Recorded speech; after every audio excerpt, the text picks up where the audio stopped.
அதாவது சீமானுடைய கட்சியிலிருந்து பல நிர்வாகிகள் அவரை விட்டு விலகிச் செல்கிறார்கள். கருத்து வேற்றுமை, அவர் கட்சியை நடத்தும் விதம் அவர்களுக்கு பிடிக்கவில்லை. இப்படி ஒரு வலைதளங்களில் இது பரப்பப்பட்டது. இதற்கு பின்னால் திமுகவுடைய ஐடி விங் இருந்ததாக சொல்லப்பட்டது. சொல்லப்பட்டது. அது ஏன் சொல்லப்பட்டதுன்னு சொல்கிறோன்னா, அதே மாதிரி தான் அன்றைக்கி ஏதோ ஒரு பொய் சொல்லி அவர்களிடம் ஏமாற்று வார்த்தைகளை, பசப்பு வார்த்தைகளை பேசி சீமானுடன் நெருக்கமாக இருந்தவர்கள், அவரை சுற்றி இருந்தவர்களின் நிர்வாகிகளை பிரித்து சீமான் கட்சியில் ஏதோ ஒரு பெரிய பிளவு வந்து விட்டதை போல ஒரு பிம்பத்தை உருவாக்கி பண்ணாங்க. அதாவது ஏதோ சொல்லுவாங்க, கெட்டிக்காரனின் பொய்யும் பொழுதும் 10 நாளைக்கு மேலே தாங்காது. அது மாதிரி அது சில மாதங்கள் ஆன உடனே அவங்களுக்கெல்லாம் தெரிஞ்சு போச்சு, இது நம்மளை அங்கேருந்து பிரிக்கிறதுக்காக தான் பண்ணாங்களே தவிர நமக்கு நன்மைக்காக எதுவுமே செய்யலை, நாம் ஏமாற்றப்பட்டு விட்டோம் என்று தெரிந்து மறுபடியும் இங்கே வர ஆரம்பிக்கிறாங்க. இது இயல்பாக நடக்கக்கூடிய விஷயம். தேர்தலுக்கு முன்னால் இது நடப்பதால் இதே மாதிரி நீங்கள் மற்றவர்களும் நம்ம பேர் சொல்ல விரும்பல, யாரையும் தேவையில்லாமல் யாரையும் சங்கடப்படுத்தக்கூடாது. பிரிந்து போனவர்களில் முக்கால்வாசி பேர் மறுபடியும் சீமானை நோக்கி திரும்பி வருவார்கள் என்பது எதிர்பார்க்கலாம். தேசிய அளவில் இண்டி கூட்டணி கலகலத்து போய் ஏறக்குறைய அது கலைந்து விட்ட நிலையில் பாஜக என்ற கூட்டணி இல்லை தேசிய ஜனநாயக கூட்டணிக்கு எதிராக ஒரு அமைப்பு வேண்டும். தேசிய அளவில் ஒரு மாநிலத்துக்கு மாநிலம், மொழிக்கு மொழி ஒரு தொடர்பு கொண்டனா ஒரு இணைய வேண்டும் அப்படின்னு வரும்போது இவர்கள் சீமான் மீது நம்பிக்கை வைத்து சீமான் அழைத்திருக்கிறார். இப்போ அந்த வகையில் மூன்றாவது ஒரு தேசிய கூட்டணி இது இந்த மாநாடு நிச்சயமாக ஒரு தேசிய அளவில் முக்கியத்துவம் பெறும். அன்றைக்கே முக்கியத்துவம் பெறும் சொல்லலை. இந்த மாநாடு எதிர்கால அரசியலுக்கு, தேசிய அரசியலுக்கு ஒரு அடிப்படையாக, அடித்தளமாக அமையும் என்பதில் எனக்கு எந்த சந்தேகமும் இல்லை.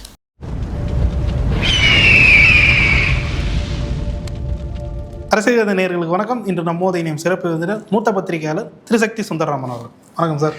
வணக்கம் சரண்ராஜ், சொல்லுங்கள் சார். நாம் தமிழர் கட்சியில் விலகிய முன்னாள் நிர்வாகிகள் மீண்டும் கட்சியில் இணைவதை தற்போது பார்க்க முடியுது. அந்த வகையில் காளியம்மாளுக்கு முன்னாடி கட்சியில் முக்கிய பொறுப்பில் இருந்த குயில் நாச்சியார் மீண்டும் கட்சியில் இணைந்து பணியாற்ற போகிறதா செய்திகள்லாம் வெளியாக இருக்குது. இந்த விதத்தை எப்படி சார் பார்க்குறீங்க?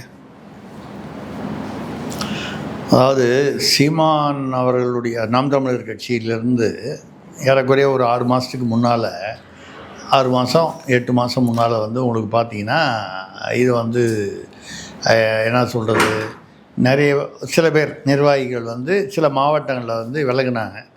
அப்பொழுது அது ஒரு பெரிய செய்தி ஆகியது. அதாவது சீமானுடைய கட்சியிலிருந்து பல நிர்வாகிகள் அவரை விட்டு விலகிச் செல்கிறார்கள். கருத்து வேற்றுமை, அவர் கட்சியை நடத்தும் விதம் அவர்களுக்கு பிடிக்கவில்லை. இப்படி ஒரு வலைதளங்களில் இது பரப்பப்பட்டது. இதற்கு பின்னால் திமுகவுடைய ஐடி விங் இருந்ததாக சொல்லப்பட்டது. சொல்லப்பட்டது. அது ஏன் சொல்லப்பட்டதுன்னு சொல்கிறோன்னா, இந்த மாதிரி விஷயங்களில் நிரூபணங்கள் இருக்காது. ஆனால் திமுக ஐடி விங் இப்படி செய்யக்கூடியவர்களா என்றால் 100% ஆமாம். இப்போ இது எப்படி இருக்குன்னா, ஒரு போலீஸ் ஸ்டேஷனுடைய அந்த ஜூரிஸ்டிக்ஷனில் ஒரு திருட்டு நடக்குது. பீரோ திருட இந்த ஜன்னல் பீரோ காந்தம் மூலமாக ஜன்னல் வரைக்கும் இழுத்து ஜன்னல் வழியாகவே பீரோ அப்படியே இதெல்லாம் உண்டு. புறநகர் ஏரியாக்கள்லாம் நடக்கும். இல்லை இந்த மாதிரி ஏதாவது ஒன்று நடந்துச்சுன்னு வைங்க, அந்த உள்ளூர் எஸ்ஐ கிட்ட போய் கேட்டிங்கன்னா, இல்லை ஏட்டுக்கிட்ட கேட்டாலே சொல்லுவார், எப்படி ஜன்னல் கிட்டியா காந்தம் வச்சு தானா. இவன் அந்த மாரியப்பன் தான். அவன் ஜெயிலில் ரிலீஸ் ஆகி 2 மாதம் ஆகுது. அவன் தான் 90% அது கரெக்டாக இருக்கும். அவர் சொல்லுவது யூகத்தின் பேர் இருந்தால் கூட அந்த யூகம் அனுபவத்தின் பேரில் வரும் யூகம். அவர் நான் ஜோசியக்காரர் அவர் இல்லை, சும்மா ஒரு உதாரணம் சொல்கிறேன். அது மாதிரி நம்ம இப்போ ஐடி விங்குடைய வேலையாக இருக்கும்னு சொல்கிறது அந்த யாரோ ஒரு மாரியப்பன் பேர் உள்ளவங்களாம் தப்பாக நினைக்க வேணாம், நான் சும்மா ஒரு பேர் வந்துச்சு அதனால் சொன்னேன்.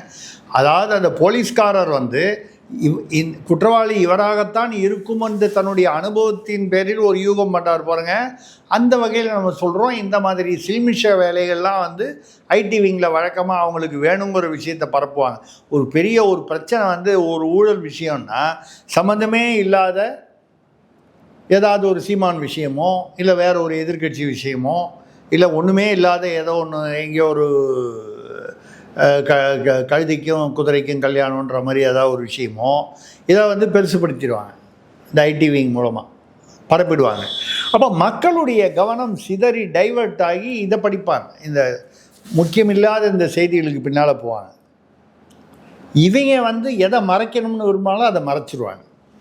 அதை மாதிரி அந்த ஒரு பீரியடில் நான் சொல்கிறது சில மாதங்களுக்கு முன்னால் போன வருடம்னு வச்சுங்களேன், அப்போ காளியம்மாள் விலகினாங்க, நீங்கள் சொல்கிற அந்த குயிலி அவங்க விலகினாங்க, அதே மாதிரி நிறைய பேர் விலகினாங்க. நிறைய பேர்னால் அந்தந்த மாவட்டங்களில் ஏதோ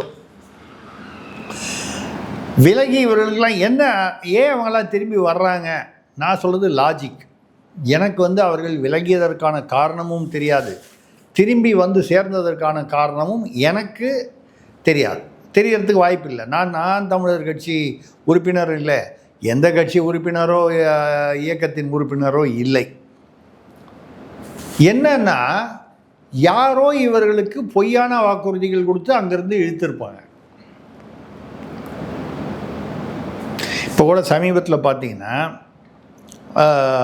நடிகர் விஜய், அதாவது தாவேகா தலைவர் விஜய், அவருடைய கட்சியிலிருந்து சில பெண்கள், இளம் பெண்கள், அவர்கள் வந்து திமுகவுக்கு மாறியதாக ஒரு வீடியோ வந்தது. அதில் வந்து என்னன்னு வந்ததுன்னா, அது ஒரு 10-12 ஒரு 10லேருந்து 15 பெண்கள், எல்லாமே அந்த டீனேஜ்னு சொல்லக்கூடிய 20-25 வயது இருக்கக்கூடியவங்க, அதை ஒட்டி கல்லூரி மாணவிகள். தாவேகாவுக்குன்னு ஒரு கலர் அவங்க ஏதோ ஒன்று வச்சுட்டு அந்த யானை போட்ட அந்த இது இருக்குல்ல, அந்த எல்லோ, ஆமாம், அந்த துண்டு மாதிரி ஒன்று போட்டிருக்காங்க. அதை எடுத்து போட்டுவிட்டு அந்த திமுக நிர்வாகி கொடுக்குற கருப்பு சிவப்பு துண்டை வந்து அவர்கள் வந்து அணிந்து கொள்கிறார். இதை போட்டு நூற்றுக்கணக்கானவர்கள், அதில் காமிக்கிறது ஒரு 8 பேரோ 10 பேரோ தான், நூற்றுக்கணக்கானவர்கள் வந்து தாவேகாவிலிருந்து பிரிந்து இல்லை திமுகவிற்கு வந்து விட்டார்கள். இது செய்தி.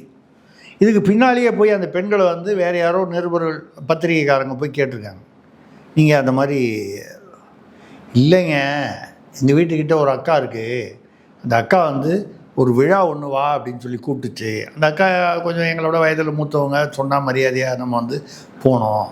அங்கே போனவுடனே என்னன்னே சொல்லலை, திடீர்னு என்ன பண்ணாங்க, நாங்கள் ஒன்றும் போகும்போது தாவேகா துண்டெல்லாம் போட்டுட்டு போகல, அவங்களே தாவேகா துண்டெல்லாம் விலை கொடுத்து வாங்கி இவங்களுக்கு வந்து மாட்டி விட்டு, இப்போ நீ இதை எடுத்துட்டு நான் கொடுக்குற துண்டை போடணும், எதுக்குக்கா நீ சொல்கிறத கேளு அப்படின்னு சொல்லி இவங்களுக்கு என்னென்னு புரியறதுக்கு முன்னாலேயே இதை எடுத்து கொடுத்துட்டு அதை எடுத்து வாங்கி போட்டாங்க, முடிஞ்சு போச்சு. இதை ஒரு வீடியோவாக போட்டு நூற்றுக்கணக்கான பேர் வந்து தாவேகாவை விட்டு பிரிந்து திமுகவில் சேர்ந்தார். இந்த ஷோ, இந்த நாடகம் பார்த்தீங்கன்னா இது வெளியாயிடுச்சு. நீங்கள் அப்படின்னா திமுகவை ஜாயின் பண்ணிட்டீங்களா? நாங்கள் ஏங்க திமுக ஜாயின் பண்ணுறோம், இல்லை தாவேகாவில் தான் இருக்கோம், அப்போ ஏன் அந்த துண்டை வெளியில்? இல்லைங்க, அது என்ன துண்டுன்னு கூட தெரியாது, ஒரு சால்வையை அந்த நிமிஷம் வீடியோ எடுக்கிறதுக்கு முன்னால் போட்டாங்க, இதை எடுத்துட்டு நீ இந்த துண்டை போடுன்னாங்க. அது என்ன ஏதுன்னு எங்களுக்கு புரியறதுக்குள்ளே ஷார்ட் முடிஞ்சு போச்சு, அடுத்த ஆளுக்கு போயிட்டாங்க.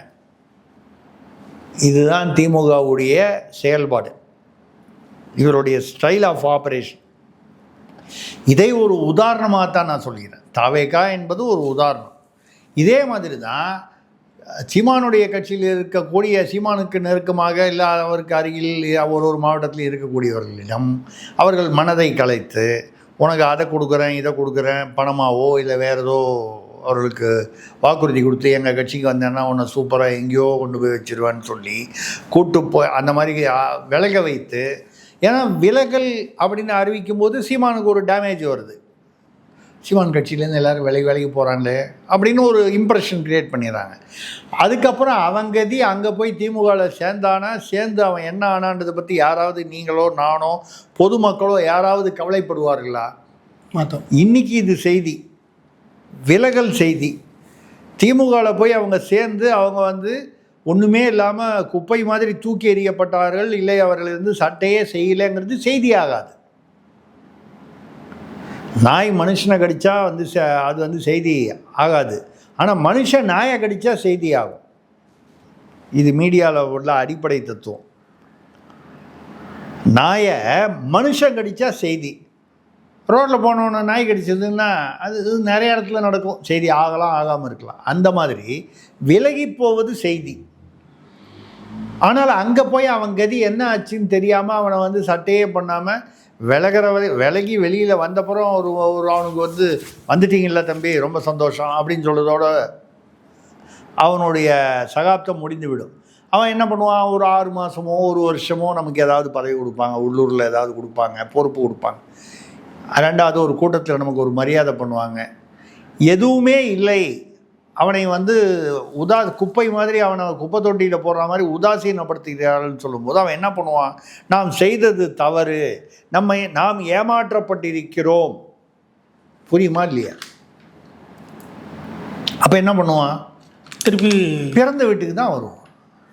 பிறந்த வீடுன்னா நான் சொல்கிறது தாய் கட்சிக்கோ இயக்கத்திற்கோ தான் வருவான். அதுதான் இப்பொழுது நடக்க ஆரம்பித்திருக்கிறது. இவர்களை கண்கட்டு வித்தை போல ஏமாற்றி அழைத்து சென்றவர்கள் நட்டாற்றில் விற்று இவர்களை ஓரம் கட்டி இவர்களுக்கு கொடுக்க வேண்டிய குறைந்தபட்ச மரியாதை கூட கொடுக்காமல் தாங்கள் ஏமாற்றப்பட்டு விட்டோம் என்று யாருக்கெல்லாம் புரிய ஆரம்பித்ததோ அவர்கள் திரும்ப வர ஆரம்பித்திருக்கிறார்கள். அப்போ இந்த ரிட்டர்ன் யாரெல்லாம் போனாங்களோ இது எல்லாரும் ரிவர்ஸில் வர்றது இன்னும் அதிகமாகும் தேர்தல் நெருங்கும் பொழுது. இதைத்தான் நான் பார்க்க முடியும். இது திமுக வழக்கமாக இதை செஞ்சுருக்காங்க. இப்போ அதிமுகலேருந்து வரும்போது நிறைய பேர் நீங்கள் ஒரு லாஜிக்கலாக எங்கிட்ட நீங்கள் விவாதம் பண்ணலாம். அதிமுகலேருந்து வந்தவங்கெல்லாம் பாருங்கள், அவங்களெல்லாம் 11 பேர் இன்றைக்கி மந்திரி அதிமுகலேருந்து வந்தவங்க. பட் அவங்க எங்கே அதிமுகவில் மந்திரியாகவும் மாவட்ட செயலாளராகவும் இருந்தவர்களை அங்கிருந்து அழைத்து இங்கே ஆக்குனாங்க. சாதாரணமாக தொண்டராகவோ இல்லை ஒரு சின்ன நிர்வாகி, அதாவது பெரிய அளவில் இல்லாமல் ஒரு சின்ன துணைத் தலைவர், இந்த மாவட்டத்தில் இதில் இந்த மண்டலத்தில் ஒரு பொருளாளர், துணை பொருளாளர், இந்த மாதிரி உள்ளவங்க அவங்களெல்லாம் கூப்பிட்டு மந்திரி ஆக்குறாங்களா? ஆக்க மாட்டாங்க. செந்தில் பாலாஜி கரூரில் மாஃபியா 2016 ஸ்டாலின் அவர்கள் எதிர்க்கட்சி தலைவராக பேசினார். கொள்ளைக்காரர், போக்குவரத்து துறையில் கண்டக்டர் டிரைவருக்கெலாம் அவர் எக்கச்சக்கமாக ஊழல் பண்ணிட்டார். நாங்கள் ஆட்சிக்கு வந்தால் முதலில் செந்தில் பாலாஜி, கரூர் மாஃபியா செந்தில் பாலாஜியை தான் கைது செய்வோம் என்று முதல்வர் பேசியது, அன்றைய எதிர்க்கட்சி தலைவர் ஸ்டாலின் பேசியது இன்றைக்கி வீடியோ இருக்குது. அதே வழக்குக்காக திமுக அமைச்சராக இருக்கும் பொழுது இடி ரெய்டு பண்ணுறாங்க. எந்த வழக்கு? அடிப்படை வழக்கு, அந்த வழக்கு தான். அதில் பணம் சேர்த்துட்டாரு. ஏன்னா எல்லா இடியுடைய வழக்குக்கும் ஒரு அடிப்படை எஃப்ஐஆர் இருக்கும். அந்த எஃப்ஐஆர் எப்பொழுது போடப்பட்டது? அந்த கம்ப்ளைண்ட் யார் கொடுத்தாங்க? திமுக எதிர்க்கட்சியாக இருந்தபோது கொடுத்த கம்ப்ளைண்ட்டு. அந்த கம்ப்ளைண்ட்டு பேரில் எஃப்ஐஆர் பதிவாச்சு. அந்த எஃப்ஐஆரை பேஸாக வச்சு இடியிலேருந்து ஆக்ஷன் எடுத்தாங்க, ரெய்டு பண்ணாங்க, சிறையில் போட்டாங்க. சிறைக்கு போய்ட்டு வந்தோடனே என்ன சொன்னார்? தியாகின்னாரு. தியாகி, தீரன். வழக்காவது வேறையா, குற்றச்சாட்டாவது வேறையா? அந்த குற்றச்சாட்டு பொய்ங்க. அப்போ நாங்கள் சொன்னது உண்மையான குற்றச்சாட்டுங்க. இது அப்போ உண்மையான குற்றச்சாட்டுன்னா ஊழலாளர் நீங்கள் ஏன் சேர்த்தீங்க? ஒன்று. ரெண்டாவது, அன்னைக்கு அது கரூர் மாஃபியா என்று சொல்லப்பட்ட செந்தில் பாலாஜி அதே வழக்கில் நீங்கள் கொடுத்த வழக்கு, திமுக கொடுத்த வழக்கு. அந்த வழக்கில் நீங்கள் என்னுடைய வழக்கமே அதானே, நாங்களே தான் காந்தி செல்வனை வச்சு நீட்டில் கையெழுத்து போடுவோம், அப்புறம் இப்போ கேட்டால் நீட்டுக்கு எதிர்ப்புன்னு சொல்லுவோம். நாங்களே தான் மீத்தேனுக்கு எம்ஓயூவில் கையெழுத்து போடுவோம், நியூட்ரினோவுக்கு கையெழுத்து போடுவோம், இப்போ கேட்டால் மீத்தேனுக்கு எதிராக போராட்டம்னு சொல்லுவோம். நாங்களே தான் அதாவது வடமொழிக்கு வந்து நாங்கள் வந்து யூபிஏலன்னா மத்திய அரசில் ஆட்சியில் காங்கிரஸோடு இருக்கும் பொழுது பல நூறு கோடிகள் வந்து வடமொழிக்காக நாங்கள் வந்து கொடுத்துருக்கோம். அப்போ தமிழுக்காக வந்து அதில் 10ல் 1 பகுதி தான் வந்து தமிழுக்காக ஒதுக்கியிருக்கோம். எப்போது திமுக மத்திய ஆட்சியில் காங்கிரஸோடு சேர்ந்து யூபிஏ அரசில் ஒன்றாக 10 வருடம் இருந்தபோது. ஆனால் இப்போது பாஜக அரசு வந்து வடமொழிக்காக இவ்வளவு, சமஸ்கிருதத்துக்காக இவ்வளோ கொடுத்தது, தமிழுக்காக இவ்வளோ தான் கொடுத்தது. நீங்கள் தமிழுக்காக அதிகமாக வேணும்னு கேளுங்க ஐயா, தப்பே இல்லை, நியாயம். சமஸ்கிருதத்துக்கு ஏன் கொடுக்குறீங்கன்னு நீங்கள் கேட்கக்கூடாது. என்னை பொறுத்த வரைக்கும் என்னென்னா, இன்னொரு மொழிக்கு யாரும் குஜராத்திக்கு ஏன் கொடுத்தீங்க, மராத்திக்கு ஏன் கொடுத்தீங்க, அர்த்தமே இல்லாமல் போகும். ரெண்டாவது, நீங்கள் முதல்ல இதை பதில் சொல்லுங்கள். நீங்கள் 10 வருஷம் யூபிஏல இருக்கும்போது இதே மாதிரி தமிழுக்கு கொடுத்ததை போல் பல மடங்கு அதிகமாக வடமொழிக்கு கொடுத்தார்களே மத்திய அரசு, யூபிஏ காங்கிரஸ் அரசு. நீங்கள் அதில் அங்கமாக இருந்தீர்கள். எத்தனையோ பேர் அமைச்சராக இருந்தார்கள். ஒரு சமயத்தில் 6 பேர் 8 பேர் அமைச்சராக இருந்தாங்க. அப்போது பொத்திட்டு இருந்தீங்களா? வாயையும் பொத்திட்டு இருந்தீங்களா? ஏன் நீங்கள் வாயை திறக்கல? ஏன் இன்றைக்கி வடமொழிக்கு ஏன் இவ்வளோ கொடுக்கணும், தமிழுக்கு ஏன் அதிகமாக கொடுக்கலன்னு இன்றைக்கி ஏன் கேள்வி கேட்கல? உள்ளுக்குள்ளேயே தானே இருந்தீங்க. வெளியிலிருந்து கேட்க வேணாம், அமைச்சரவையில் கேட்க வேணாம், பிரதமரை பார்த்து அமைச்சரவையில் கேட்கலாம், பிரதமர்கிட்ட கேட்கலாமே.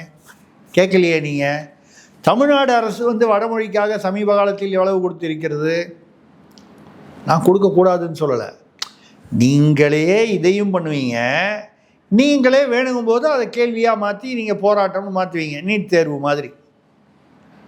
இது இவர்களுடைய இயல்பான திராவிட மாடல். இவர்களுடைய என்ன சொல்கிறது, டிஎன்ஏ இப்படி தான். திராவிட மாடலுடைய டிஎன்ஏ இப்படி வந்து, அதாவது உள்ளொன்று வைத்து புறமொன்று பேசுவது வந்து இவர்களுடைய டிஎன்ஏ. அந்த வகையில் இவர்கள் வந்து இப்படி தான் செய்வாங்க. அதே மாதிரி தான் வந்து அன்றைக்கி ஏதோ ஒரு பொய் சொல்லி அவர்களிடம் ஏமாற்று வார்த்தைகளை, பசப்பு வார்த்தைகளை பேசி சீமானுடன் நெருக்கமாக இருந்தவர்கள், அவரை சுற்றி இருந்தவர்களின் நிர்வாகிகளை பிரித்து சீமான் கட்சியில் ஏதோ ஒரு பெரிய பிளவு வந்து விட்டதை போல ஒரு பிம்பத்தை உருவாக்கி பண்ணாங்க. அதாவது ஏதோ சொல்லுவாங்க, கெட்டிக்காரனின் பொய்யும் பொழுதும் 10 நாளைக்கு மேலே தாங்காதுன்னு. அது மாதிரி அது சில மாதங்கள் ஆன உடனே அவங்களுக்கெல்லாம் தெரிஞ்சு போச்சு, இது வந்து நம்மளை வந்து அங்கேருந்து பிரிக்கிறதுக்காக தான் பண்ணாங்களே தவிர நமக்கு நன்மைக்காக எதுவுமே செய்யலை, நாம் ஏமாற்றப்பட்டு விட்டோம் என்று தெரிந்து மறுபடியும் இங்கே வர ஆரம்பிக்கிறாங்க. இது இயல்பாக நடக்கக்கூடிய விஷயம். தேர்தலுக்கு முன்னால் இது நடப்பதால் இதே மாதிரி நீங்கள் வந்து மற்றவர்களும் வந்து நம்ம பேர் சொல்ல விரும்பல, யாரையும் தேவையில்லாமல் யாரையும் சங்கடப்படுத்தக்கூடாது. பிரிந்து போனவர்களில் 3/4 பேர் மறுபடியும் சீமானை நோக்கி திரும்பி வருவார்கள் என்பது எதிர்பார்க்கலாம். Okay sir. இப்போ இதை தொடர்ந்து காங்கிரஸ், பாஜக இந்த இரு பெரும் தேசிய கட்சிகள் வந்து அவங்க கூட்டமைப்பை வந்து வச்சுட்டு இருக்காங்க. இதற்கு மாற்றாக வந்து ஒரு புதிய தேசிய அளவிலான ஒரு கூட்டணியை வந்து சீமானவர்கள் உருவாக்குகிறார் அப்படின்ற ஒரு பேச்சு வந்து போயிட்டு இருக்கு. இப்போ குறிப்பாக அடுத்து நடக்கக்கூடிய ஆடு மாடுகளுக்கான மாநாட்டில் வந்து அகிலேஷ் யாதவ், தேஜஸ்வி யாதவ்லாம் வந்து கூப்பிட போகிறதாகவும், இதற்கு முன்னாடி நடந்த தமிழர் இணையச்சு பொதுக்கூட்டத்தில் வந்து மம்தா பானர்ஜியோட முக்கிய எம்எல்ஏவும் வந்து கலந்துக்கிறதெல்லாம் பார்க்க முடிஞ்சு. இந்த விதத்தை எப்படி சார் பார்க்குறீங்க? அது தேசிய அளவில் அரசியல் என்றால் இப்போதைக்கு இன்றைய தேதியில் ஒன்று பாஜக கூட்டணி, தேசிய ஜனநாயக கூட்டணி என்று சொல்லக்கூடிய என்டிஏ கூட்டணி, இன்னொன்று இண்டி கூட்டணி என்று சொல்லக்கூடிய காங்கிரஸ் உட்பட. ஒரிஜினலாக பார்த்திங்கன்னா காங்கிரஸை மையமாக வைத்து காங்கிரஸால் தொடங்கப்பட்டது தான் இந்த இண்டி கூட்டணி. ஆனால் அதோடைய இதில் வந்து ராகுல் காந்தி அவர்கள் வந்து சிறப்பாக செயல்படவில்லை. அவர் எங்கு சென்றாலும் வந்து அவர் பரப்புரை செய்தாலும் யாத்திரை போனாலும் வந்து காங்கிரஸ் கட்சியால் வந்து மத்தியிலும் ஆட்சியை கைப்பற்ற முடியவில்லை, இதிலையும் வந்து மாநிலங்களிலும் வந்து பெரிய வெற்றியை பெற முடியவில்லை எனும் பொழுது இந்த இண்டி கூட்டணிக்கு தலைமையாக ராகுல் காந்தியை நியமிக்க வேண்டும் என்று சொன்னபோது மம்தா பானர்ஜி, கெஜ்ரிவால் போன்றவர்கள் இதை கடுமையாக எதிர்த்தார்கள். அதனால தான் வந்து ராகுல் காந்தியை இண்டி கூட்டணிக்கு தலைவராக ஏற்றுக்கொள்ளவில்லை. ராகுல் காந்தியை பிரதமராக வந்து அப்பொழுது வந்து 2019 வந்து முன்மொழிந்தவர் வந்து நம்ம இப்போதைய முதல்வர் திமுக தலைவர் ஸ்டாலின் அவர்கள். இவரை தவிர வேறு யாருமே அவரை வந்து ராகுல் காந்தியை, வடநாட்டை சேர்ந்த ராகுல் காந்தியை, வடநாடு நம்ம சொல்லுது வடநாடுன்னு சொல்லுது, வடக்கு கிழக்கு மேற்கு ஆக தமிழ்நாடு தென்னாட்டை தவிர பாக்கியெல்லாம் வடநாடு நம்மளுடைய கணக்கில் பேச்சு வழக்கில். எந்த கட்சியாவது வந்து ராகுல் காந்தியை பிரதமராக வேட்பாளராக ஏற்றுக்கொண்டதா? இல்லை. அவர் மீது அவருக்கு திறமை இல்லை என்பது அவர்களுடைய அபிப்பிராயம். மக்களுடைய அபிப்பிராயம் தான் நமக்கு ஏற்கனவே தெரியுமே. அது அப்படி ஒரு சூழ்நிலை இருந்தது. அப்புறம் இண்டி கூட்டணி, இப்போ ஆம் ஆத்மி கட்சி வந்து பார்த்திங்கன்னா, கெஜ்ரிவால் ஊழல் வழக்குகளை வந்து அவர் வந்து தண்டனை பெற்றது மட்டும் இல்லாமல், சிறை சென்றது மட்டும் இல்லாமல், டெல்லியில் ஆட்சியையும் பறிகொடுத்து விட்டார். பஞ்சாபில் ஆட்சி செய்கிறார்கள். மம்தா அவர்கள் அவருக்கு எந்த ஒரு பாணி, அவர்கள் தடாலடியாக சொர்ணாக்கா ஸ்டைலில் அவங்களுக்குன்னு ஒரு ஸ்டைல் இருக்குது. அவங்க வந்து அங்கே இருக்காங்க. அது மெயினாக வந்து பார்த்திங்கன்னா, அங்கே வந்து கம்யூனிஸ்டுகள் ஒரு காலத்தில் 35 வருடங்கள் ஆட்சி புரிந்தார்கள். அவங்களாம் தூக்கி எறிஞ்சிட்டு மம்தா எங்கேருந்து வந்தாங்க? காங்கிரஸிலிருந்து பிரிந்து வந்தவர். காங்கிரஸ் பீரியடில் மந்திரியாக இருந்தவர், மத்திய அமைச்சராக இருந்தவர்.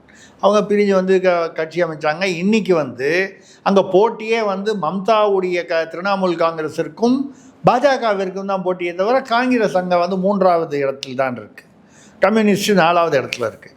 இப்படி ஒரு இடத்துலையும் பார்க்க போனால் இண்டி கூட்டணி என்பது ஏறக்குறைய, அதாவது வண்டி ஸ்டார்ட்டே ஆகலைன்ற மாதிரி அந்த மாதிரி ஒரு சூழ்நிலையில் இருக்குது. அதில் நெல்லிக்காய் மூட்டையில், அதாவது மூட்டையிலிருந்து நெல்லிக்காய் உருண்டு ஓடுவது போல் ஒரு கட்சியாக விலகி கொண்டு போகிறது. இப்பொழுது வந்து இங்கே வந்து இப்போ நீங்கள் கேட்ட கேள்விக்கு வருவோம். தேசிய அளவில் ஒரு 3வது கூட்டணி, இது 3வதா 2வதாங்கிறது போக தெரியும். இண்டி கூட்டணி மொத்தமாக கலைஞ்சு போச்சுன்னு வைங்க, 3வதுங்கிற பேச்சுக்கே இல்லை, 3 2வது ஆகிடும். ஏன் இப்படி வருகிறது? நம்பர் 1 வந்து வட இந்திய கட்சிகள். நம்ம சொல்கிறது வந்து மற்ற, அதாவது லாலு பிரசாத்துடைய கட்சி ஆர்ஜேடி, அகிலேஷ் யாதவ் சமாஜ்வாதி கட்சி, ஆம் ஆத்மி கட்சி, மம்தா, இப்படி மற்ற கட்சிகள் எல்லாரும், இவர்களுக்கு காங்கிரஸ் அல்லது காங்கிரஸ் தலைமை மீது நம்பிக்கை இல்லை. இண்டி கூட்டணியில் தொடருவதால் வந்து இண்டி கூட்டணி வந்து ஒன்றும் உருப்படலை அப்படிங்கிறதுனால அதில் அவர்கள் வந்து தொடர்வதற்கு விருப்பமில்லை. அப்படியே தொடர்ந்தாலும் பட்டும் படாமலும் ஏதோ வருஷத்துக்கு ஒரு நாள் அப்படி கையை கோத்துக்கிட்டு கையை தூக்குறதை தவிர வேறு எதுவுமே அங்கே உருப்படியாக நடக்கலை. பல மாநிலங்களில், கேரளாவில் எடுத்துங்களேன், இண்டி கூட்டணியில் வந்து காங்கிரஸும் கம்யூனிஸ்டும் ஒன்றா இருக்கா? இல்லை. அதாவது இண்டி கூட்டணியில் தமிழ்நாட்டில் கம்யூனிஸ்ட் என்ன சொல்கிறாங்க? ராகுல் காந்தி பிரதமராக வர வேண்டும் சொல்கிறாங்களா இல்லையா? சிபிஎம்மாக இருக்கட்டும், சிபிஐயாக இருக்கட்டும். கேரளாவில் பினராயி விஜயன் கம்யூனிஸ்ட்டு, அவர் என்ன சொல்கிறாரு? காங்கிரஸ் ஒழித்து கட்டப்பட வேண்டும், ராகுல் காந்தி திறமையற்றவர். இந்த பக்கம் கேரளா பார்டர் செங்கோட்டை நாகர்கோவிலுக்கு இந்த பக்கம் வந்து ராகுல் காந்தி வந்து பிரதமராக வேண்டும், மிக சிறப்பாக செயல்படுகிறார். யார் சொல்கிறது? கம்யூனிஸ்ட். அந்த செங்கோட்டை பார்டர் தாண்டி அந்த பக்கம் கேரளா போனீங்கன்னா ராகுல் காந்தி திறமையற்றவர், காங்கிரஸ் ஒழிக்கப்பட வேண்டும். யார் சொல்கிறா? அதே கம்யூனிஸ்ட். எப்படிங்க அந்த இண்டி கூட்டணி உருப்படும்? அப்போ இண்டி கூட்டணி என்பது ஏறக்குறைய அது வந்து ஒரு கலைந்து போனது. அது வந்து இல்லாத ஒன்றை வந்து இந்த கண்ணாடி துண்டு துண்டாக செதறினது இனிமேல் அதை சேர்த்து வச்சு நீங்கள் வந்து ஒன்றும் செய்ய முடியாது. அப்பொழுது பாஜக இன்றைக்கி வந்து வலுவாக இருக்குன்னு நான் சொல்கிறது வந்து மத்தியில் ஆட்சியில் இருக்காங்க. கூட்டணி ஆட்சி என்றால் கூட மோடிக்கு, அதாவது இணையாக எதிராக இவர் பிரதமர் ராகுல் காந்தி இல்லை. இப்போ மம்தாவை பார்த்தீங்கன்னா, மம்தா வந்து அவரை அந்தந்த மாநிலத்தை தாண்டி வருவதற்கு அவர்களுக்கு யோசனையாக இருக்குது. அதை தாண்டி தேசிய அரசியலுக்கு வந்துட்டு காணாமல் போயிட்டா. தேவகவுடா அப்படி தானே வந்து இங்கேருந்து கர்நாடகா அரசியலை விட்டுட்டு பிரதமராக போனார். அதுக்கப்புறம் மறுபடியும் அவர் திருப்பி வந்து அவர் கட்சி என்னாச்சு, அவர் பையன் வந்து ஏதோ இருக்கார தவிர அரசியலில் ஒரு மாநிலத்தில் பெருசாக ஒரு ஆட்சியை பிடிக்கிற அளவுக்கோ மறுபடியும் ஒரு பிரதமராகக்கூடிய இல்லை. அதாவது அவரவர்களுக்கு அந்த இன்செக்யூரிட்டின்வாங்க, அந்த பயம் இருக்குது. நம்மளுடைய பேஸ் அடிப்படை மாநிலத்தை விட்டுட்டு நம்ம வெளியில் தேசிய அரசியல்னு போய் உள்ளதும் போயிடுச்சுன்னு சொல்லி அப்படிங்கிற ஒரு எண்ணம் இருக்கும். அவங்களுக்கு இப்போ ஒரு பேஸ் இருக்குது. அந்த மாதிரி வரும்பொழுது இது பீகாரில் வந்து லாலு பிரசாத் யாதவ், உத்தரப்பிரதேசத்தில் வந்து அவர் அகிலேஷ் யாதவ், அதான் அவர். இப்போ இவர்களுக்கு வந்து இண்டி கூட்டணி என்பது வேலைக்காகாது. அதே சமயத்தில் பாஜக கூட்டணியை என்டிஏவை எதிர்க்க வேண்டும். அப்பொழுது ஏன் வந்து திமுகவை நம்பலாம் அவங்க அப்படின்னா, திமுக வந்து அவர்களை பொறுத்தவரை தமிழ்நாட்டில் வலுவான கட்சி, ஒரு மூத்த கட்சி, அதில் ஒன்றும் சந்தேகம் இல்லை. 49 ஆரம்பித்த கட்சி 67 ஆட்சிக்கு வந்து மாறி மாறி இருக்காங்க, ரைட்டு. ஆனால் ஏன் வந்து திமுகவை நம்ப முடியவில்லை? சும்மா இல்லாமல் சனாதன எதிர்ப்பு, கடவுள் எதிர்ப்புன்னு போய் மேடை போட்டு பேசி வழக்குகள்லாம் இருக்குது. இப்போ இவங்களை வச்சுக்கிட்டு இப்போ இந்த அங்கெல்லாம் வந்து இதெல்லாம் நடந்துச்சு, தேர்தலெலாம் நடந்துச்சு வடநாட்டில், மற்ற மாநிலங்களில். யாராவது ஸ்டாலினையோ உதயநிதி ஸ்டாலினையோ கூப்பிட்டு போய் வந்து பரப்புரை தேர்தல் பிரச்சாரம் செய்ய சொன்னார்களா? கூப்பிட்டு போய் நீங்கள் தேர்தல் பிரச்சாரம் பண்ணால் அங்கே உள்ளவங்களாம் என்ன கேட்பான், யோ சாமி இல்லைன்னு சொன்னால் சாமியை கண்ணா முன்னான்னு பேசுகிறான். ஏன்னா வடநாட்டில் வந்து இந்த திராவிடம்ங்கிற இந்த பம்மாத்து, இந்த மாயை இல்லை, இந்த பொய் வேஷம் இல்லை. கடவுள் இல்லைன்னு ஒரு பக்கம் பேசிக்கிட்டு சைவம் வைணவம்னு கொச்சையாக ஒரு பக்கம் மேடையில் பேச வேண்டியது, அடுத்த மாதமே திருவண்ணாமலைக்கு சம்சாரத்தை கூப்பிட்டு போய் கும்பிட்டு வர்ற அந்த திருட்டுத்தனம் இல்லை. இப்போ கூட சமீபத்தில் கூட பார்த்தீங்கன்னா, போன வாரம் திராவிட கழக தலைவர் வீரமணி அவருடைய பேத்தி கல்யாணம் பண்ணியிருக்காரு, ஒரு வாரம் 10 நாளுக்குள்ள. இந்து முறைப்படி மட்டும் இல்லைங்க, கைபர் கணவாய் வழியாக வந்ததாக சொல்லப்படும் ஆரிய வந்தேரி பிராமண அவர்களை வைத்துக்கொண்டு மந்திரம் ஓதி தாலி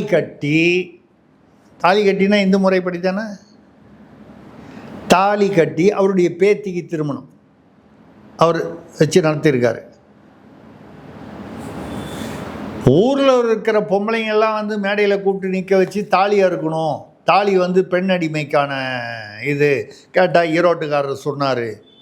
ஊரில் இருக்கிற பொம்பளை தாலியெல்லாம் அறுக்கணும்னு சொல்லி, அது என்ன அந்த பொம்பளைங்கெல்லாம் பாவம் ஒரு 500-1000 கொடுத்து வந்து தாலி அறுத்துட்டு திருப்பி போகும்போது வேறு தாலி வாங்கிட்டு போகும். பாவம் அதை நூல் தான் கட்டியிருக்க போகிறாங்க, அந்த மஞ்சள் சரடு. எதுக்காக சொல்கிறேன்னா, அவருடைய மனைவி தாலி கட்டி கொண்டிருக்கிறார்.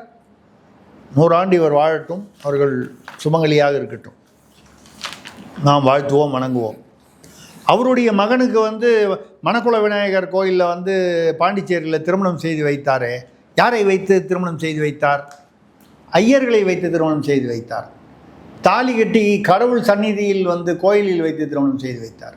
அப்புறம் யாரை ஊரை ஏமாத்துறதுக்காக மற்றவங்களாம் வந்து கடவுள் இல்லை, தாலி கட்டுவது பெண்ணை அடிமைப்படுத்துறவங்க தாலியை அறுத்து எறியணும்.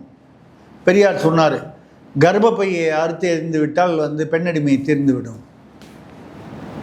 கர்ப்பப்பையை அறுத்து எறிஞ்சிட்டா எல்லாருமே தமிழ்நாட்டில் பெரியார் சொன்னதை மட்டும் தமிழ்நாட்டில் எல்லோரும் கேட்டிருந்தாங்கன்னு வச்சுங்க, நீங்கள் நான்லாம் பிறந்திருக்கவே மாட்டோம், தமிழ் இனிமே அழிந்து பட்டிருக்கும்.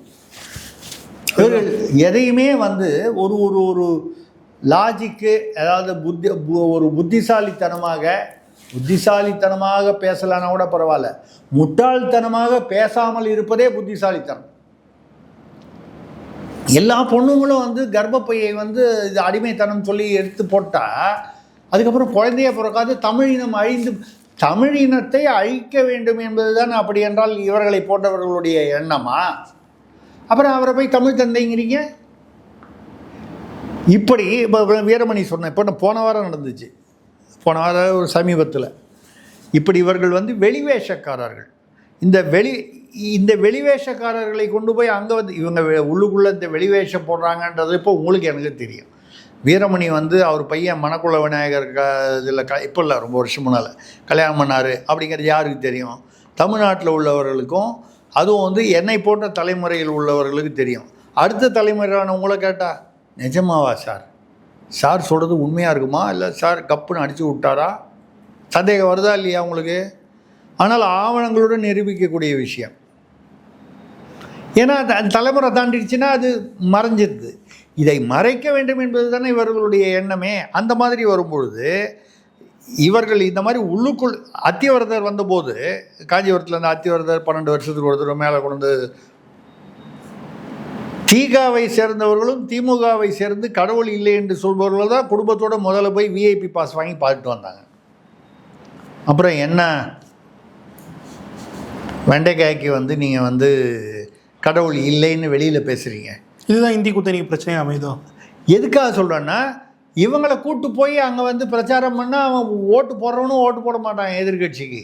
அப்போது இந்த இண்டி கூட்டணியில் திமுகவை இருக்கும் வரை, ஏற்கனவே இண்டி கூட்டணியில் ராகுல் காந்தி வந்து திறமையான தலைவர் இல்லை அப்படிங்கிற எண்ணத்தில் காங்கிரஸ் மீது நம்பிக்கை இல்லாமல் பலவிதமான சிக்கல்களினால் யார் தலைவர் என்பதில் மம்தா நான் தான் தலைவருங்கிறாங்க, கெஜ்ரிவால் நான் தான் தலைவருங்க, அதாவது தொண்டர்களை விட தலைவர்கள் அதிகமாக இருக்கிறார்கள். அந்த வகையில் வந்து அது சரியாக வரலங்கும்போது இந்த திமுக என்ற இவர்களை வந்து சனாதன எதிர்ப்பு கடவுள் எதிர்ப்புக்காரர்களை வந்து வடநாட்டில் கொண்டு போனால் வேற ஓட்டு விழாது. அப்போ இந்த இண்டி கூட்டணி தேராது என்னும் பொழுது பாஜக என்ற இப்பொழுது வலுவாக இருக்கக்கூடிய ஒரு கூட்டணி அல்லது ஒரு அரசியல் இருக்கிறதுனாலையும் பல காரணங்கள்னாலையும் வலுவாக இருக்கிறார்கள். கிட்டத்தட்ட 20-22 மாநிலங்களில் அவர்கள் ஆள்கிறார்கள். அப்போ வலிமையாக இருப்பதாக தான் அர்த்தம். நாளைக்கு அடுத்த தேர்தலில் என்ன ஆகுது அது அடுத்த விஷயம். 22, 25 ஆகலாம், 15 ஆகலாம், அது வேறு விஷயம். ஆனால் இப்பொழுது ஒரு மாற்று இண்டி கூட்டணிக்கு ஒரு மாற்று தேவைப்படுகிறது. அந்த மாற்றில் கட்டாயமாக திமுக இருக்கக்கூடாது. திமுக இருக்கக்கூடாது என்பதனால தான் மாற்றே வந்து முக்கியமாகிறது. அப்படி வரும்பொழுது ஒரு ஒரு மக்கள் அதை விரும்பக்கூடிய, தைரியமாக பேசக்கூடிய, தமிழ்நாட்டில் மக்களுடைய அபிமானம் பெற்றிருக்கக்கூடிய ஒரு தலைவர். இப்போ அதிமுக எடுத்துக்கிட்டிங்கன்னா அவங்க இப்போ பாஜகவோட கூட்டணி இருக்காங்க. அப்படி இருக்கும்போது அது தனியாக அதில் போயிடுறாங்க அவங்க என்டிஏல. வேறு வந்து விஜய் வந்து இன்றைக்கி புதுசு. அவர் கொள்கை என்ன ஏதுன்னு அவருக்கு முதல்ல புரிஞ்சுதானே தெரியல. அதுக்கப்புறம் மற்றவர்களுக்கு என்ன புரியும்னு தெரியல. நான் வந்து குறைவாக சொல்லலை. இப்போ தான் வந்திருக்காரு, கொஞ்சம் கொஞ்சமாக தான் செட் ஆகணும் அவர் அரசியலுக்கு. அப்போ வேறு யார் இருக்காங்க? இந்த கம்யூனிஸ்ட்டு இவங்களெல்லாம் நீங்கள் அவெல்லாம் அந்த திமுக சுற்றி வந்து கையில் ஏதோ அந்த திமுக போடக்கூடிய பிஸ்கட்டுகளுக்காக ஏங்கி கொண்டிருப்பவர்கள். அதில் எவ்வளவு பிஸ்கட், எனக்கு கூட 2 பிஸ்கட் வேணும்னு சும்மா அப்பப்போ வந்து ஒரு உதார் விடுவாங்க. அதுக்கப்புறம் திமுக வந்து இருந்தால் இல்லைன்னா இருக்கிற பிஸ்கட்டும் கிடையாதுன்னு சொன்னோன்னே ஐயா கொடுத்ததை வாங்கிக்கிறோன்னு சொல்லக்கூடிய, நான் அப்படி அவர்களை பெயர் சொல்லி யாரையும் சங்கடப்படுத்த விரும்பலை, எந்த கட்சியையும். அப்படிப்பட்டவர்கள் தான் கூட்டணியில் இருக்கிறார்கள். ஆக திராவிடத்திற்கு மாற்றாக, ஏன்னா திராவிடங்கிறது வந்து ஆரம்பத்திலிருந்து இன்று வரை ஒரு பொய்யான ஒரு ஒரு ஒரு ஒரு ஒரு மாயை. அது உங்களுக்கு கூட தெரியும். இந்த திராவிட மாயைன்னு ஒரு புத்தகம் வந்து சுப்பு அவர்கள் எழுதினா, அதை முதல்ல தைரியமாக 10 பேர் வந்து அதை வெளியிடுவதற்கு பயந்த பொழுது தைரியமாக பத்திரிகை ஆரம்பித்த அடுத்த வருடமே அதை வந்து நான் வெளியிடுறேன், எவன் வெட்ட வர்றானோ நான் பார்க்குறேன்னு சொல்லி வெளியிட்டவன் நான் தான்.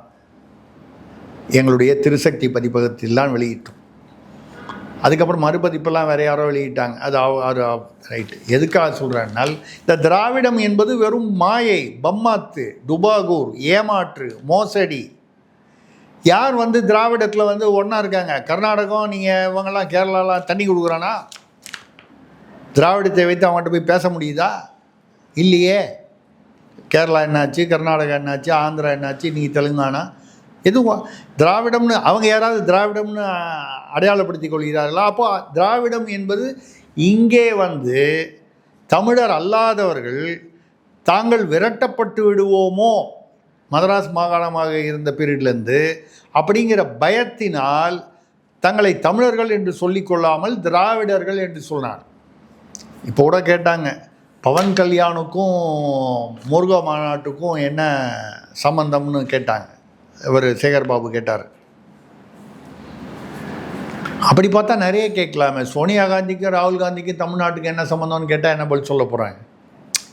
இது மாநிலம், அது மத்திய தேசியம். அப்படி வரும்பொழுது அந்த கட்சிகளுடன் நீங்கள் வந்து இந்த கட்சியில் கூட்டணியாக இருக்கலாம், அந்த கட்சியில் கூட்டணியாக இருக்கலாம். இவர்களுக்கு என்ன, பவன் கல்யாணுக்கு இங்கேயும் என்ன சம்மந்தம்? அவர் 20 வருஷம் இங்கேருந்து இங்கே இருக்கிற நமது அமைச்சர்களில் பலர், நிர்வாகி மூத்த அமைச்சர்களில் பலர் வந்து துண்டு சீட்டை பார்த்து படிக்கும்போதே தப்பாக படிக்கிறார்கள். பவன் கல்யாண் வந்து இவங்க எல்லாரையும் விட அழகாக தமிழ் பேசுகிறார். ஏன்னா அவர் 20 வருஷம் இங்கே இருந்தவர் சென்னையில். ஏன்னா ஒரு காலத்தில் மதராஸ் மாகாணம் இருக்கும்போது சினிமா தொழிலே வந்து சென்னையை ஒட்டி தான் இருந்தது. அப்போ தெலுங்கு சினிமா வரல, மலையாள சினிமா வரல, கன்னட சினிமா வரல. பிரேம் நசீர் எங்கே தமிழ் படத்தில் தான் நடித்தார். என் டி ராமராவ் இங்கே தான் நடித்தார். காந்தாராவ் இங்கே தான் நடித்தார். கன்னடத்தில் ராஜ்குமார் இங்கே தான் நடித்தார். கல்யாண்குமார் இங்கே தான் நடித்தார். இதுக்கப்புறம் தான் அந்தந்த மொழியில் வந்து திரைப்படங்கள் தயாராக ஆரம்பித்தோன்னு போனாங்க. ஆக எதுக்காக நம்ம சொல்கிறோன்னா, இவர்கள் வந்து ஒரு பயத்தினால நாளைக்கு நம்மளை விரட்டி விட்டுருவாங்களோன்னு சொல்லி திராவிடம்னு ஒரு கருப்பு போர்வையை எடுத்து போத்தி கொண்டார்கள். இந்த திராவிடம் என்பது வெளுத்து விட்டது, இப்போ தெரிஞ்சு போச்சு எல்லாருக்கும். இப்பொழுது நீங்கள் கேட்ட அந்த இதுதான் தேசிய அளவில் இண்டி கூட்டணி கலகலத்து போய் ஏறக்குறைய அது கலைந்து விட்ட நிலையில் பாஜக என்ற கூட்டணி இல்லை தேசிய ஜனநாயக கூட்டணிக்கு எதிராக ஒரு அமைப்பு வேண்டும். தேசிய அளவில் ஒரு மாநிலத்துக்கு மாநிலம், மொழிக்கு மொழி ஒரு தொடர்பு கொண்ட மொழிக்கு தொடர்பு கொண்டனா ஒரு இணைய வேண்டும் அப்படின்னு வரும்போது இவர்கள் சீமான் மீது நம்பிக்கை வைத்து சீமான் அழைத்திருக்கிறார். இப்போது ஜூலை 10 நினைக்கிறேன், மதுரைக்கு பக்கத்தில் எங்கேயோ நடக்குது இந்த ஆடு மாடு மாநாடு, அதை தொடர்பான மாநாடு. ஏற்கனவே அவர் பேசியிருக்கார், ஆடு மாடுகள் மேய்ப்பதை வந்து அரசு பணியாக அரசு வந்து மேற்கொள்ள வேண்டும். அதை கூட கிண்டல் பண்ணி திமுகவில் நிறைய பேசியிருக்காங்க. அவர் சொல்ல வந்தது என்னென்னா, ஆடு மாடு மேய்த்தல் என்பது வந்து ஆடு மாடு மேய்த்தல் மட்டும் இல்லை, அது விவசாயத்தின் ஒரு பங்கு. நீங்கள் விவசாயத்தை நம்ம கவனிக்காமல் விட்டதுனால, விவசாயிகளை வந்து நடுத்தருவில் விட்டதுனால தான் நம்ம தான் தெரியுமே, நம்ம எதிர்கட்சியில் இருக்கும்போது விவசாயிகள் பக்கம்தான் நாங்கள் இருக்கோம், அங்கே போய் போராட்டத்தில் பக்கத்தில் போய் ஜூஸ் குடிச்சிட்டு வருவாங்க ஸ்டாலின் அவர்கள். அதே விவசாயிகள் வந்து 8 வழி சாலையில் இருக்கும்போது, எடப்பாடி வந்து முதல்வராக இருக்கும்போது போராட்டத்தில் போய் கலந்து கொண்டார் ஸ்டாலின். அந்த 8 வழிச்சாலை விவசாயிகளுடைய நிலத்தை வாங்குவதற்காக அந்த நடவடிக்கைகள் எடுக்கப்பட்ட போது, சிப்காட்டில் 2023-24 வந்து நிலம் வந்து கையகப்படுத்தப்பட்ட போது விவசாயிகள் போராடினார்கள். அவங்க எல்லாரும் என்ன பண்ணார், இந்த ஸ்டாலின் அரசு குண்டர்கள் சட்டத்தில் கைது செய்தார்கள். அதுவும் அது முக்கியமாக நான் கூட சொல்லியிருக்கேன். திமுக மேடையில் வந்து ஒரு இளைஞருக்கு வந்து சால்வை போற்றி அவர் சமூக போராளின்னு, ஏன்னா அவர் வந்து அப்போது எடப்பாடி அரசை எதிர்த்து விவசாயிகளுக்கு ஆதரவாக போராடினார் என்று. அவர் திமுககாரர் இல்லை, ஒரு சமூக ஆர்வலர் இளைஞர், உள்ளூர். அவரை கூப்பிட்டு மேடையில் வச்சு அவருக்கு சால்வை போத்தினாங்க. அதே இளைஞரை சிப்காட்டில் அவர் விவசாயிகளுக்காக போராடுபவர், சமூக ஆர்வலர். அப்பவும் போராடினார், இப்பவும் போராடினார். இப்போ போராடின போது குண்டர் சட்டத்தில் அவர் கைது பண்ணாங்க. இது எந்த விதமான கொள்கை, இது எந்த விதமான நியாயம்? இப்போ இந்த அராஜக இது, அதாவது இவர்கள் பச்சோந்தி போல அந்தந்த நேரத்துக்கு தங்களுடைய சுயலாபத்துக்காக தங்களுடைய உருவத்தை மாற்றிக்கொள்பவர்கள் திமுக. இது அன்னிலேருந்து இன்னி வரைக்கும் அப்படி தான். அடைந்தால் திராவிட நாடு, இல்லையேல் சுடுகாடுன்னு அண்ணாதுரை பேசினார். நேரு ஒரு கடிதம் எழுதினார், இது வந்து செக்ஷன் 124 பிரிவினைவாதத்துக்கு கீழே வருது, உங்கள் மீது நடவடிக்கை எடுக்க முடியும், ஷோகாஸ் நோட்டீஸ்ன்னு சொல்லுவாங்க. அந்த மாதிரி ஒரு ஏன் நடவடிக்கை எடுக்கக்கூடாதுன்னு ஒரு தபால் போட்டார் பிரதமர். யார்? அண்ணாதுரை. யாருக்கு? முதல்வருக்கு. உடனே அதை நிறுத்திட்டாங்க. மாநில சுயாட்சி, மத்தியில் கூட்டாட்சி. என்ன பிடிச்சி உள்ளே போட்டுருவேன் பிரிவினைவாதத்தில்னு சொன்ன உடனே இவ்வளவு தைரியசாலிகள், வீரர்கள் இவர்கள். இவர்களுடைய வீரம் வந்து ரோட்டில் நடக்கிற ரவுடித்தனத்தில் தான் வீரமே தவிர அரசியல் வீரம் கிடையாது, கொள்கை வீரம் கிடையாது, கோட்பாட்டில் வீரம் கிடையாது. அந்த வகையில் இது ஒரு தேசிய அணி ஒன்று, மாற்று அணி உருவாவது நல்லது. ஏன்னு கேட்டால் நான் என்றைக்குமே, அதாவது பொதுவாக சொல்வது என்னென்னா, எந்த கட்சியுமே எந்த மாநிலத்திலோ மத்தியிலோ ஒரு முறை அல்லது இருமுறை, இதற்கு மேல் அவர்கள் தொடர்ந்து ஆட்சியில் இருக்கக்கூடாது. மாறி மாறி வரலாம்.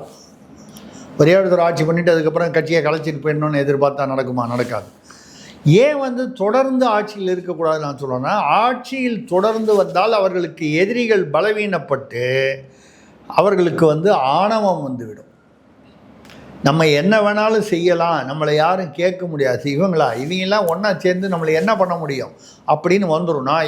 நான் பாஜக உட்பட எல்லா கட்சிகளையும், மாநில கட்சிகள் உட்பட எல்லாரையும் தான் சொல்கிறேன், மாறி மாறி வரணும். அப்போ தான் கொஞ்சமாவது பயம் இருக்கும். இப்போ அதிமுக வந்துச்சுன்னு வைங்க, அப்போது திமுக அடுத்த தடவை கொஞ்சம் அடக்கி வாசிக்கணும், அப்போ இல்லைன்னா நம்மளை மக்கள்.